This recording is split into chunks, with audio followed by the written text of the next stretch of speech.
What is going on, everybody? Eric Vincent and AJ Reilly, your two favorite sports hosts, hosting your favorite Detroit sports show, Beyond the Box. And we are just a couple of days away from the NFL draft, so that's what tonight's show is all about. The do's and the don'ts. Actually, better stated, the don'ts and the do's for the NFL draft. It's kicking off Thursday night, ready to go. We're ready. Are you ready, Eric? I'm so ready. Let's get to it. All right, do's and don'ts coming at you from Beyond the Box next.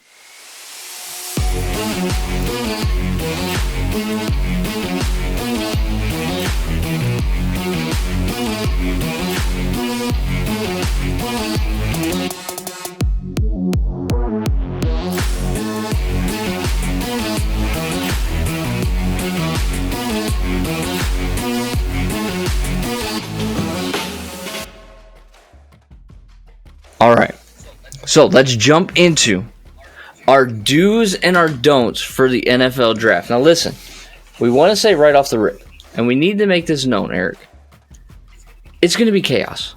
Yeah. The entire draft, but specifically the first round on Thursday night, is going to be chaos. Yeah. So these are going to be basic parameters by which we think Brad Holmes should operate for the best interest of the team. Mm-hmm. It's going to get a little murky because we don't know what other teams are going to do, who's going to trade up, who's not going to trade up. But we need to talk about the negative. Let's talk about the negative first. The don'ts. Don't do this in the NFL draft if you're the Detroit Lions. What do you got? My first don't pass up on your long-term solve at quarterback. I know it's a lot of desire to just find the backup, to just find the easy plug and play for the next couple years, and that's fine if that is the mindset.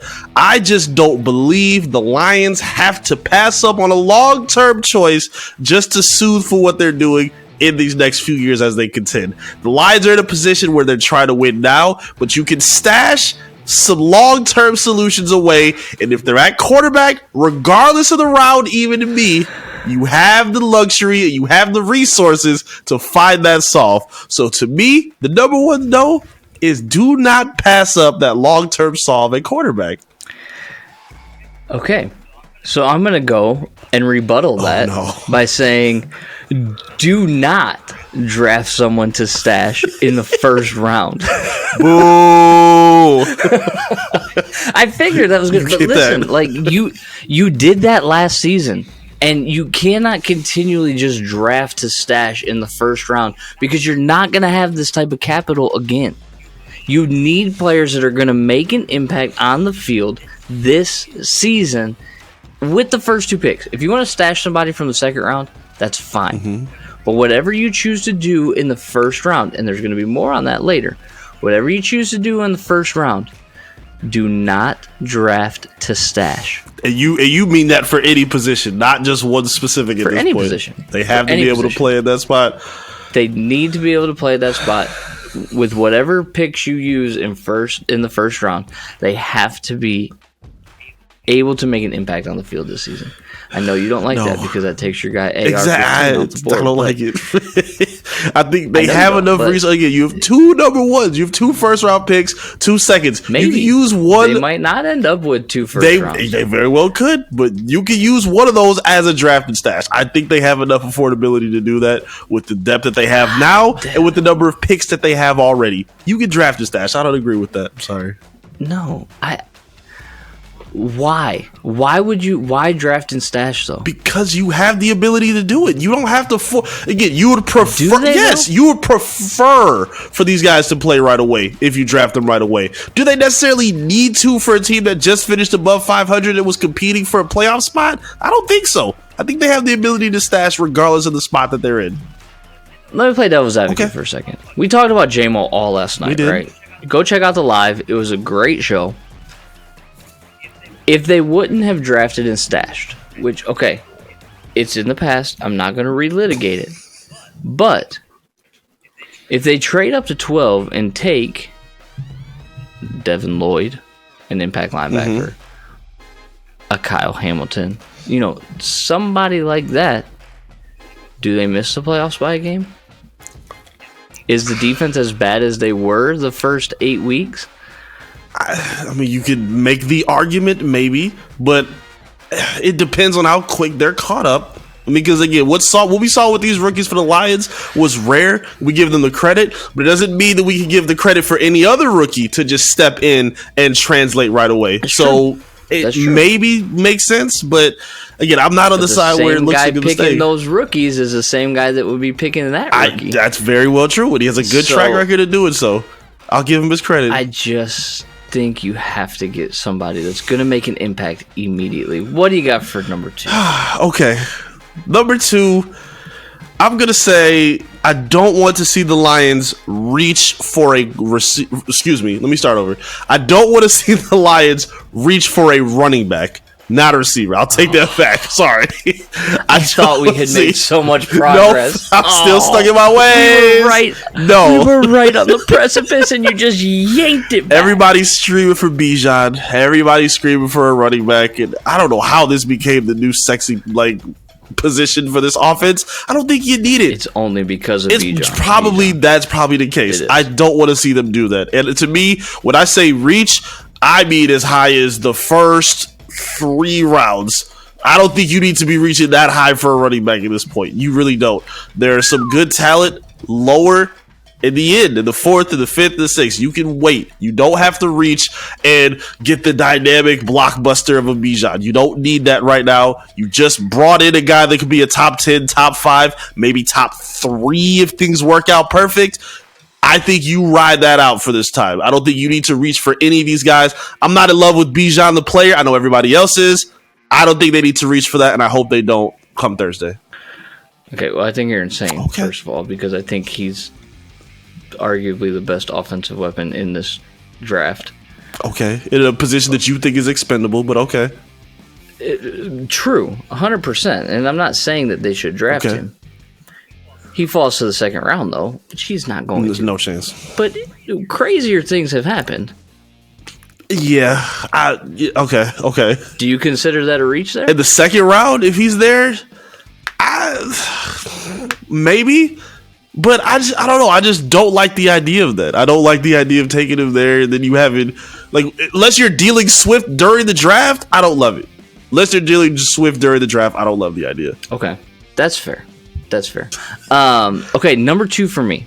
And this is a big one. This is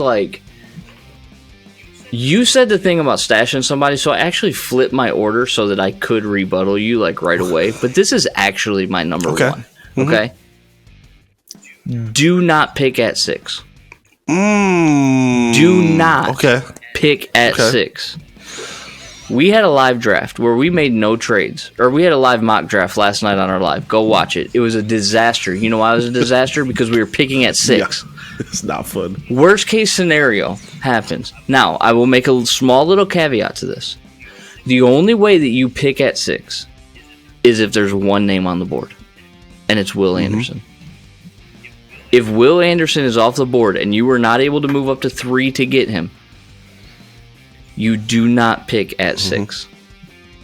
You trade back. So my don't pick at 6. Either trade up to 3 to get Will Anderson or trade back. Gather some more draft capital, maybe an extra 1st round pick, maybe an extra 2nd round pick. I don't know. But do not pick at 6. Yeah, it's a lot of heartbreak at 6. With all the mocks I've seen, it's a lot of luck and fortune that has been placed. Every time I see Will Anderson fall in that spot, I get happy, but I don't think that's going to happen. And the difficult nature of having to deal with the 6th spot is definitely going to be a challenge. I trust Brad Holmes to take care of it, but it ain't going to be easy in terms of making the right choice. But we'll see what they do. Well, and we talked about it on our show a week ago. And it happened last night. We were sitting there at 6. Tyree Wilson is available, and what did we both say? This sucks. This is not good. Feels like we're settling. It feels very underwhelming. Feels like we're settling, yes. And we actually did a 2nd mock draft per the commenters' request. For the people, yes. And ended up with Devin Witherspoon, and that still, whatever. That goes into my next point. Go ahead and give me number 3. What's your 3rd don't for Brad Holmes as far as this draft goes? Per what you just said, we might be in line with this. Don't reach for a cornerback We're total agreement. We'll go back and forth on this one, but don't do it. No, don't do it. Listen, I know it's a lot of good upside for a lot of these guys. We've sung the praises of Joey Porter Jr. We've talked about Christian Gonzalez, the great pro day he had, and the benefits of even drafting Devin Witherspoon, and how we're emotionally prepared for the Lions to take him at number 6. I think it's the one that makes sense, but I think we're still feeling the PTSD symptoms of taking Jeff Okudah so early and that not working out well. So for right now, I'm not high on them reaching for a quarterback. Just like running back, there's way more depth that you can wait for in the mid or the late round. Like, it doesn't have to be early, especially considering the moves that they just made in free agency. I don't think it's a position that they have to reach for, and I really hope that they don't. Lockstep. I mean, I don't even know if I can really add to that, but listen, Devin Witherspoon is probably going to be a great player, and I have no problem with that. If we're not picking at 6, we trade back to 10, and we trade back to 11, and Christian Gonzalez is there, we trade back to 14 and Joey Porter Jr. is there, I'm okay with a corner there. I'm not okay with a corner at 6. Not either. That's just not... No, don't do it. Do not do it. It's going to happen. I'm like already preparing myself for them to say Witherspoon and me throwing pens and everything because it's just going to happen, and I've got to prepare mentally, emotionally, and probably spiritually as well for it, so I don't do anything too bad.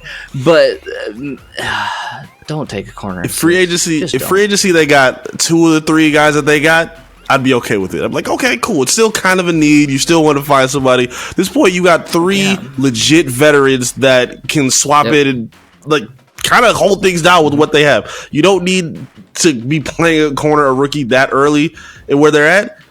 I really don't want to see it. If Porter's there at 18, you take Joey Porter yes, Jr. at 18. Take him at 18. I would love that. Fine. Banks from Maryland, maybe. That's actually why I don't want a corner at 6 is because I want Porter at 18.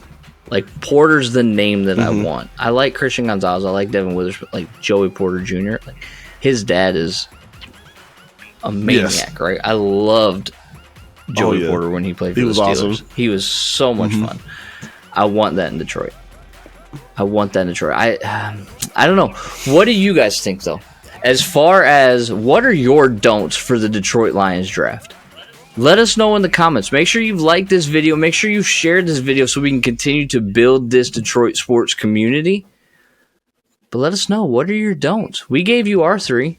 Let's run over them real quick again. Eric, what's your 3? My 3 are very simple. Do not pass up on a long-term solve at quarterback, regardless of what the prep position is of the pick. Do not reach for a running back, and please do not reach for a cornerback. Very simple 3 right there. And my simple 3 are this. Do not draft at number 6. Do whatever you can to get up to 3. If you can't get to 3, trade back. Do not draft a cornerback at 6. And don't draft to stash somebody in the first round. Regardless of what Eric says, don't do it. But we want to know what you think. So make sure you drop your comments down below. We will get to them. We love to read them. We love to interact with you because we are building this Detroit sports community. Let's transition to the other side of the coin.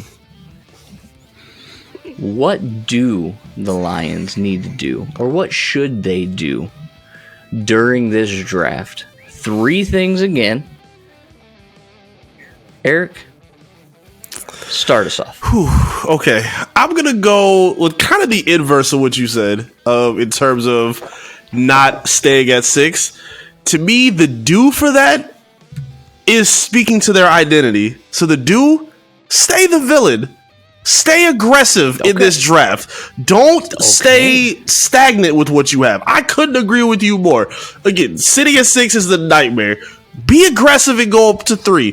The villain don't sit and stand pat and just wait. They make chaos happen. And this NFL draft has chaos written all over it. From the start. Be a part of all that. Whether it happens or not. I want to hear at the very least in that presser after, hey, we tried to get up to 3. We tried to move up to make this happen. I want to hear that. If I don't, I'm going to be very upset. Stay aggressive. Stay the villain. Make some big moves in the splash. I love it. It has to happen. Because that's right in line with my first Okay. Do everything you can, including the sale of firstborns if necessary, to get Will Anderson. I don't care what it takes. Sign any type of blood oath pact you need to sign. You make it happen. Listen, I'm even okay overpaying 6 and 18 to go up and get him. I don't think they will have to, but do whatever it takes.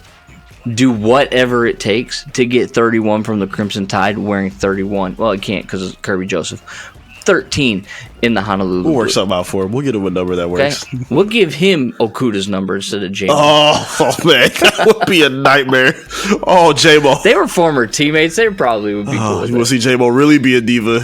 Give somebody else that number 1. That's going to be the way. Yeah, right. I know. But yeah, no, and listen, I have said consistently over the last however many weeks, this is the best player in the draft.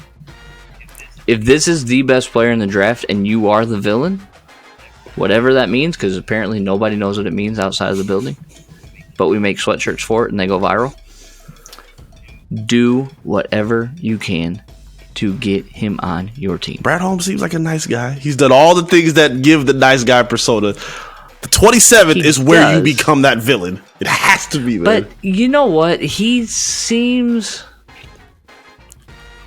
does seem like the nice guy. Mm-hmm. But he seems like the conniving, always working the angle. I'm your best friend until I need to push you off a cliff kind of nice guy. Which I'm okay with. Like, give me that ruthlessness in a GM. I'm okay with that. I got no problem with it. All right, Eric, number 2. Number 2 for me is a guy that we've talked about all offseason. It's a guy that has been in the headline of all conversations for the draft. Let me phrase it correctly, sorry. Make sure you grab Jalen Carter if he's available. I know there's been a whole lot of worry about... I thought you were going somewhere else. No. Like, are we in the same mind? No, I'm with this. Okay. I know it's a lot of worry about Jameson Williams. I know it's a lot of worry about character issues with Jalen Carter. Again, I believe the issues that we see let's stick to both of them just for the sake of conversation. I think the issues with both of them, those issues, those concerns, I think they're correctable, especially if winning comes along with it. I think you're going to see those guys grow and mature as people and players, and Jalen Carter has too much value at a position that you need to hit on in this draft to pass him up just because of character issues, especially if you're going to reach in a position like cornerback or even quarterback for you, which you wouldn't like. If you're going to pass him up for one of those positions, I'm going to have an absolute fit. Take Jalen Carter if he's there. Do not let him get to Chicago, please. Do you remember what I texted you when the news of J-Mo broke? I do remember, yeah. I said, if you're going to give J-Mo a pass, then you can't say that Jalen Carter has character issues and that you wouldn't draft him. And I feel like I'll be consistent with them both, I agree with that. I don't think it's going to happen, though. Like, I think you're going to be mad on Thursday night. Like, you think they're going to pass on him? Yeah. Okay. I just, like... I tend to be a gut guy when it comes to these kind of things, and that's why I'm already like mentally, emotionally, and spiritually preparing for Witherspoon to be drafted at 6 because I just got that gut feeling. But I think Carter will be there when they choose. But see, that's where I don't know if I'm at that. And the only way he won't be is if the Seahawks take him out. That's okay. Boom. That's exactly where I'm at because I feel like if he's not going to get there by disappointment, it's going to be because of Seattle taking him. I don't think he's going to fall. Like he said, he has already had an agreement with someone in his interview that he be in the top 10 or however high he thinks he's going to go. I don't think he's falling at He best. stopped taking interviews with teams outside the top 10 because he thought he was going to be drafted within the top 10. And I'm hoping it doesn't slip past his way. If against Seattle, we don't get him, I'll be hurt, but it'll be fine because at that point, you ain't got a choice. If he gets there and you pass on him, I'll be livid. I'll be absolutely livid. That's how you be a villain. That's how you be a villain. Take the guy that nobody else wants and you make it work and say, ha, we made it happen. Take him. Yeah, I know, but I think we're misconstruing what they actually believe villain to be. You we might think be right. Villain, and we think bank robber with the black mask on, walking out with the money bag, right? That's what we think of villain. I don't think that's what that means for them. I don't. I really, because listen, you can't talk about culture and you can't talk about like the character of the players that you draft and be like, we're villains. Because if that's the case, you're speaking out of both sides of your mouth. To an extent, yeah. You know what I mean? Like, you can't be like, we're villains. He has character issues. Like, villains have character issues. Yes, exactly. So that's where I'm like, we have no idea what that means. It's a sweet sweatshirt, and it looked awesome at the combine. I get it. Everybody has kind of taken it and run with it, but they're all sitting in that building going, these people are morons. Of course. You know what I mean? Like, that is not what this, like, they probably chose the wrong word. It's very possible, yes. You know what I mean?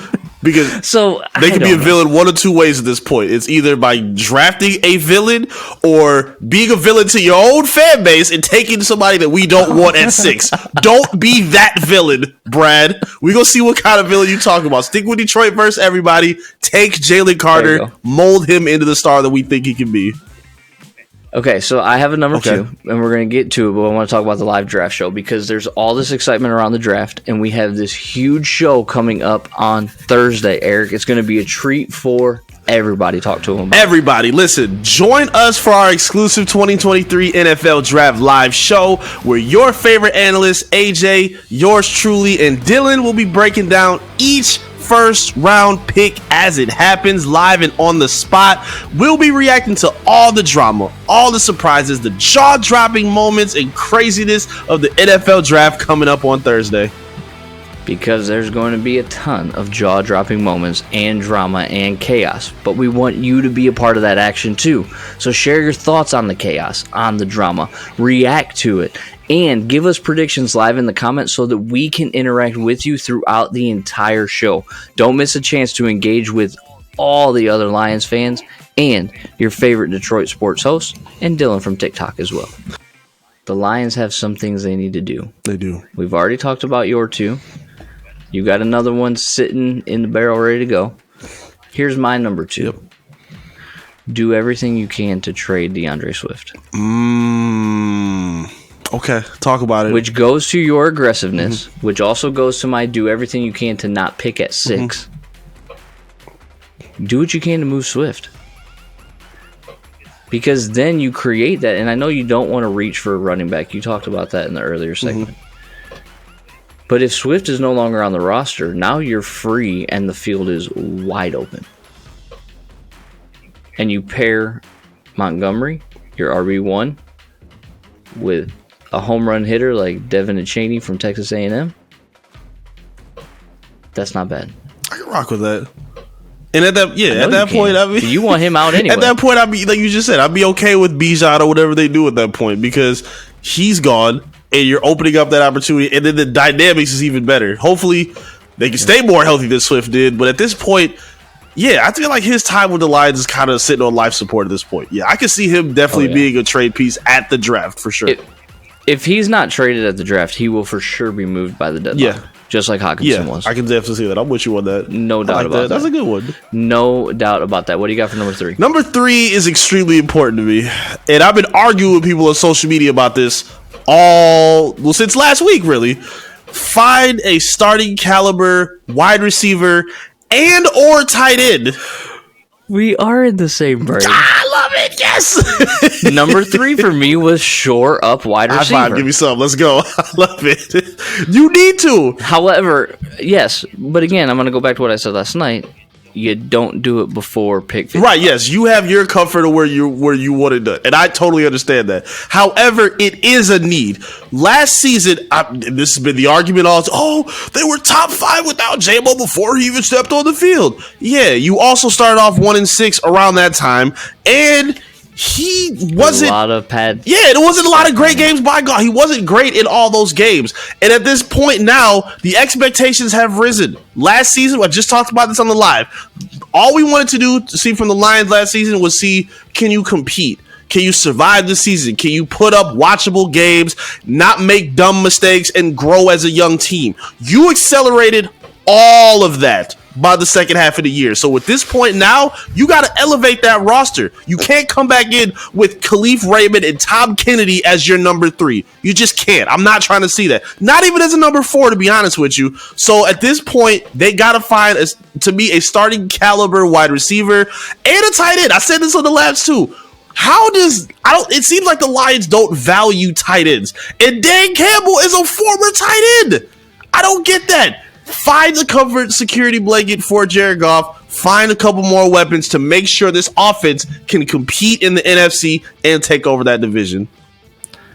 Yeah, I'm with you. I think wide receiver is more important than tight end, though. Yeah, we agree there for sure. For this team. Like, not philosophically, I just think right now for the Lions, wide receiver is more important than tight end. And the reason why is the way that they utilize their tight ends, you don't need a Travis Kelce. Mm-hmm. You don't need a Mark Andrews. You need somebody who is proficient in run blocking and can catch a ball over the middle, 5-7 yards down the field. That's what we need from our tight ends right now. They need to be a safety valve at a certain point. And so I think wide receiver, I'm looking at kind of like mid rounds, Jaden Reed, Jalen Hyatt, Cedric Tillman, kind of around that pick 55, pick 81 might not be bad. Michael Wilson from Stanford, Marvin Mims, who ended up in our mock draft last night. All those guys I think are viable options.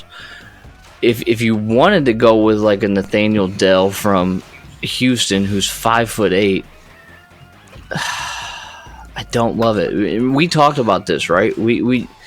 I want one of those bigger body wide receivers.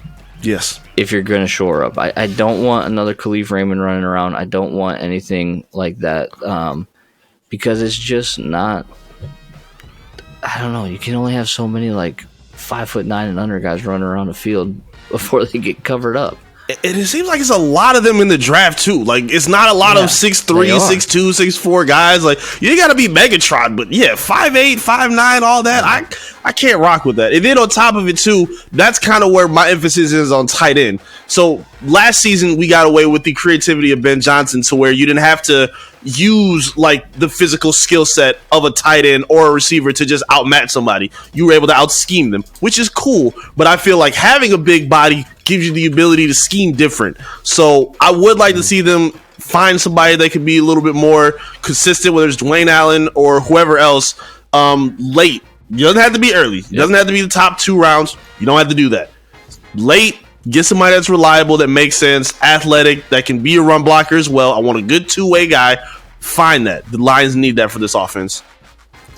I'm with you. Those are our dues. What do you think the Lions need to do in this draft? Listen, we've said do everything you can to stay aggressive and get Will Anderson. Make sure that you don't pass on Jalen Carter, Eric said. Make sure that you find a way to trade DeAndre Swift was one of mine, and then we both agree. Shore up the tight end or the wide receiver position. But we want to know what your thoughts are. If you could give 3 things for Brett, hey, I need you to do this, this, and this in this draft, what would those 3 things be? Drop those in the comments. Make sure you like this video, share this video so we can continue to build this Detroit sports community. We will see you live Thursday night for our first round draft show. It's going to be epic. You are not going to want to miss it. He's Eric. I'm AJ. This is your favorite show, Beyond the Box.